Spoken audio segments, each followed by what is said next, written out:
ఆరుషి తల్వార్ హత్య కేసు ఏం జరిగింది? 2008 మే నెలలో నోయిడాలో 14 ఏళ్ల ఆరుషి తల్వార్ తన గదిలో చంపబడి కనిపించింది. వెంటనే వారి ఇంటి పని మనిషి హేమరాజ్ కనిపించకుండా పోయాడు. అయితే తనే చంపి ఉంటాడని అనుమానం వచ్చింది. కానీ మరుసటి రోజు టెర్రస్ మీద హేమరాజ్ మృతదేహం కూడా దొరికింది. ఇంట్లో తలుపులు పగలగొట్టలేదు.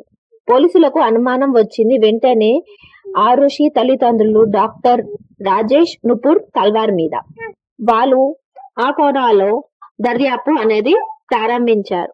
పోలీసులు ఏమనుకున్నారంటే ఆరుషి పనివాడైన హేమరాజ్ మధ్య సంబంధం ఉందని, అది డాక్టర్ రాజేష్ కి తెలిసి వాళ్ళిద్దరిని చంపాడని అనుమానం అనేది వచ్చింది.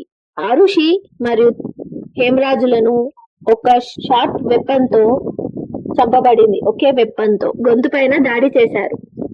అది సిబిఐ మరియు ఫోరెన్సిక్ వాళ్ళు రిపోర్ట్ రాసింది ఏంటంటే గోల్ఫ్ క్లబ్ తో గానీ లేకపోతే సర్జికల్ నైఫ్ తో ఈ కాటు అనేది చేసి ఉండొచ్చు ఈ దాడి అనేది.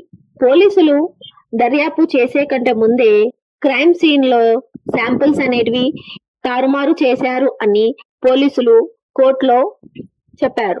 మరియు ఆరుషి శారీరక సంబంధించిన శాంపుల్లను కూడా బదిలీ అనేది చేశారు అని కోర్టులో ఫోరెన్సిక్ వాళ్ళు రిపోర్ట్ ఇచ్చారు. ఇలా పలుమార్లు అనుమానం అనేది పని వాళ్ళ మీద కూడా వచ్చింది.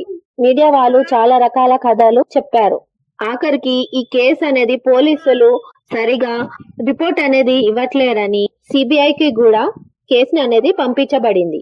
కోర్టు తీర్పు 2013 లో తల్లిదండ్రులకు జీవిత ఖైదీగా శిక్ష పడింది. కానీ 2017 లో హైకోర్టు వాళ్ళని వదిలేసింది. సాక్ష్యాలు లేనందువలన విడుదల చేయబడ్డారు. ముగింపు: ఇప్పటికీ ఈ కేసు ఒక అనుమానాస్పదమైన రహస్యంగా మిగిలిపోయింది. ఎవరు చంపారో ఎవరికీ తెలియదు. 2008 లో జరిగింది. ఇప్పుడు 2025 కి కూడా ఇది ఓపెన్ కేసుగానే ఉంది. ఎవరు నిందితులు అనేది తెలియదు. మరియు పోలీసులకు ఈ కేసు అనేది ఇన్వెస్టిగేట్ చేయడానికి కష్టం అయ్యింది. సరైన టైం కి శాంపిల్స్ అనేటివి తీసే లోపల తారుమారు అయినందువలన. ఈ ఘటన పైన ఆధారంగా చాలా సినిమాలు అనేటివి మరియు డాక్యుమెంటరీస్ అనేటివి కూడా తీశారు. కానీ ఇప్పటికీ ఇది ఒక రహస్యంగానే మిగిలిపోయింది. ఇంట్లో ఉన్న ఆడపిల్లకు కూడా రక్షణ అనేది లేకుండా చంపబడింది. మరియు ఇప్పటికీ న్యాయం అనేది రాలేదు. ఏమనుకుంటున్నారు ఫ్రెండ్స్? ఇంట్లో కూడా మనకు సురక్షణ అనేది ఉందా లేదా? ఎవరు చేసి ఉండొచ్చు? పనివారా, తల్లిదండ్రుల, ఎవరు? కామెంట్ చేయండి ఫ్రెండ్స్. లైక్ చేయండి, షేర్ చేయండి మరియు సబ్స్క్రైబ్ చేయండి.